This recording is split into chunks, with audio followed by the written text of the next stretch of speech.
কলকাতায় গ্রেফতার বাংলাদেশি অনুপ্রবেশকারী। সদানন্দ রোড থেকে পাকড়াও অনুপ্রবেশকারী।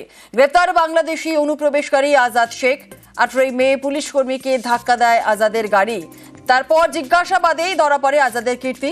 ভুয়ো নথিপত্র জমা দিতেই সন্দেহ হয় পুলিশের।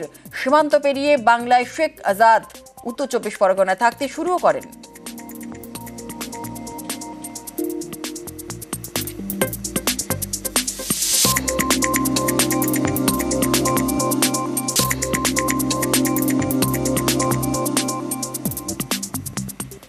ভারতের ভোটার তালিকায় বাংলাদেশি দম্পতির নাম। বাগদা ব্লকের সিন্দ্রানী পঞ্চায়েত এলাকার ঘটনা। নলদুগাড়ি নিচুপাড়া পার্টির ভোটার তালিকায় তার নাম। সোহরব তরফদার এবং শ্রী রূপা তরফদারের নাম। যশোরের বেনাপোলের ভোটার তরফদার এই দম্পতি। অভিযোগ স্বীকার তরফদার দম্পতির বৌমার। বিডিওর কাছে অভিযোগ বিজেপি নেতার, আর বিজেপির অভিযোগেই পাল্টা জবাব তৃণমূলের। সোহরব তরফদার আর হচ্ছে রহিমা বেগম, যে ওপার বাংলার ভোটার, বাংলাদেশের ভোটার, বাংলাদেশের নাগরিক, এখানে এসে পাসপোর্টে আজকে তারা ভোটার হয়েছে। আমরা এটা বিডিওর কাছে যে ইলেকশন অফিসার আছে তাকে আমরা অভিযোগ করেছি, এই ভোটগুলো বাতিল অতি লম্বে করতে হবে। ওই দেশে রহিমা, শাশুড়ির নাম রহিমা বেগম আর শ্বশুরের নাম সোহরব তরফদার। আর এই দেশে ভোটারে রূপা তরফদার দিয়ে নাম আছে।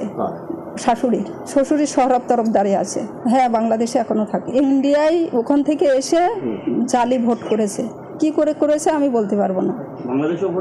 এখানেও ভোট আছে। বাংলাদেশের বাসিন্দা হয়ে পাসপোর্টে এসে এবার এখানে যদি ভারতে যদি সে ভোট হয় তাহলে সেটা তো জালি ভোট হবেই।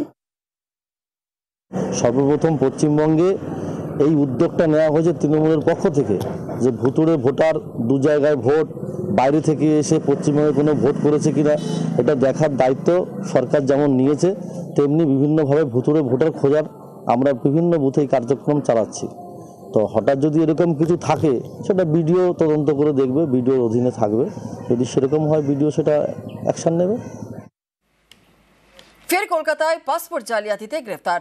পাসপোর্ট জালিয়াতিতে গ্রেফতার যুবক ধৃত বাদল সাহানি ইকবালপুরের বাসিন্দা। আর ভুয়ো বার্থ সার্টিফিকেট দিয়ে পাসপোর্ট তৈরি করে সে।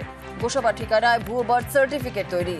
ভুয়ো বার্থ সার্টিফিকেট দিয়েই বিপাকে বাদল। 3রা জুন পর্যন্ত পুলিশ হেফাজতের নির্দেশ।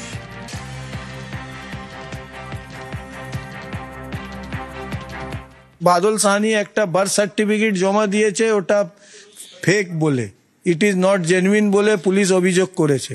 কেস রেকর্ডের মধ্যে একটা গ্রাম পঞ্চায়েতের রিপোর্ট আছে। ওই গ্রাম পঞ্চায়েতের রিপোর্টে পরিষ্কার লেখা আছে কি এই সার্টিফিকেটটা ওনার অফিস থেকে ইস্যু হয়েছে। ওখানে উনি লেখেননি কি এটা ফেক। ইনকোয়ারি অফিসার ওকে ডাকলো কি ভাই তোমার ইনকোয়ারি আছে, তুমি এসো। তো ওকে পাসপোর্ট অফিসে নিয়ে গেল। পাসপোর্ট অফিস থেকেই ওকে ওখানেই বসিয়ে নিল, ওকে ওখান থেকে অ্যারেস্ট করিয়ে নিল। ये पूरा हमको मालूम नहीं, लड़का ही सब फाइल किया था, सब कुछ किया है। जब ऐसा केस हो गया, ये तो पढ़ता है, पढ़ाई करता है यहाँ पे। हमने यही कहा है इकबालपुर लैंड। ये 2-3 महीना पहले मैंने अप्लाई किया था।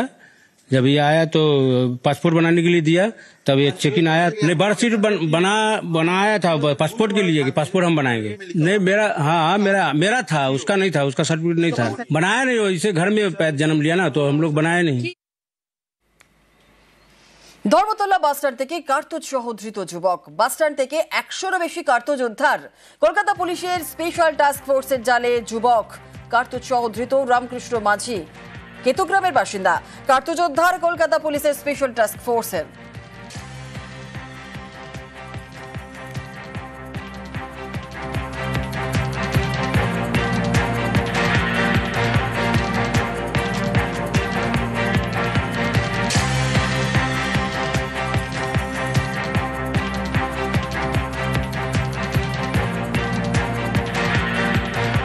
ভোটে না যেতেই হাতে ক্ষমতা। বারবার ভোটের কথা বললেও তা করতেই পারেনি মোহাম্মদ ইউনূস। এবার ডেডলাইন 2026 সালের জুন। এতে বাংলাদেশের অনেকেই ক্ষুব্ধ। সুর চড়িয়েছেন শেখ হাসিনাও। অডিও বার্তায় আবারও নিশানা করেছেন ইউনূসকে।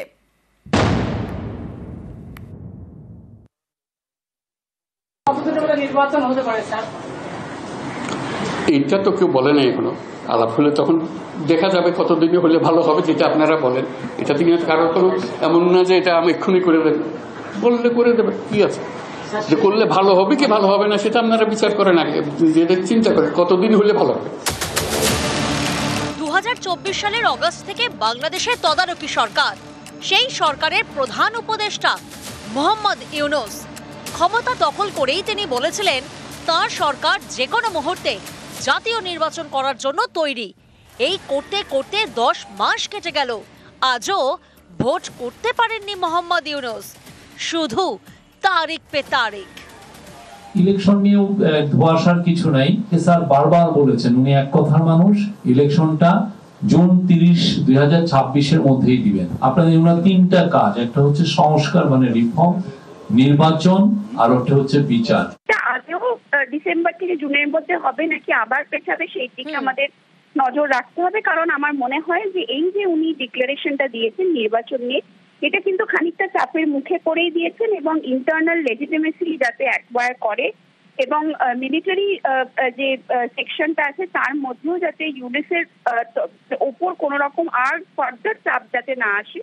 আমার মনে হয় যে কোথাও গিয়ে সেইটাকে বাইপাস করার জন্যই কিন্তু ইউনিস সরকারের এরকম একটা সিদ্ধান্ত। গত বছর জুলাইতে সরকার বিরোধী আন্দোলনে উত্তাল হয় বাংলাদেশ। অগস্টে দেশ ছাড়েন শেখ হাসিনা। তারপর থেকে বাংলাদেশে অন্তর্বর্তী সরকার, যার মাথায় মোহাম্মদ ইউনূস। ভোটে না জিতেই ক্ষমতার শীর্ষে, বারবার বাংলাদেশে ভোট করানোর আশ্বাস দিয়েছেন, কিন্তু ওই পর্যন্তই, আজও ভোট হয়নি। এখন ইউনূস 26 জুনের কথা বলছেন, আর এতেই ক্ষুব্ধ বিএনপি, জামাত সহ নানা সংগঠন। তারা হাসিনা বিরোধী আন্দোলন এবং তদারকি সরকার গড়তে বড় ভূমিকা নেয়। শুরু থেকেই দ্রুত ভোটের দাবি করে বিএনপি, জামাত। বছর ঘুরলেও সেটা হয়নি।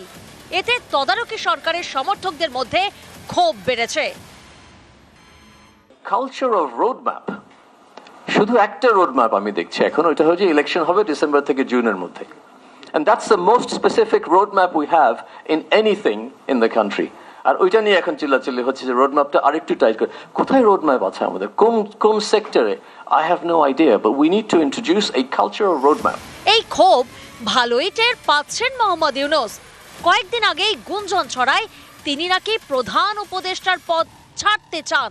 অনেকে মনে করেন এসব আসলে ইউনূসের কৌশল, পদত্যাগের জল্পনা তৈরি করে সহানুভূতি পাওয়ার চেষ্টা। একই সঙ্গে বিভিন্ন দল এবং সংগঠনকে পাশে পেতে চাইছেন মোহাম্মদ ইউনূস। শনিবার দফায় দফায় তিনি বৈঠক করেন।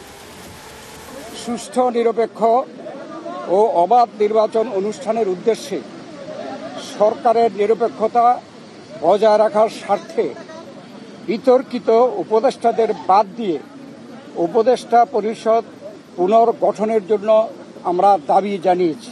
ডিসেম্বরের মধ্যে জাতীয় সংসদ নির্বাচন অনুষ্ঠানের জন্য দ্রুত একটি রোডম্যাপ প্রদানের দাবি আমরা জানিয়েছি। আমরা বলেছি 2টা বিষয় স্পষ্ট করা দরকার।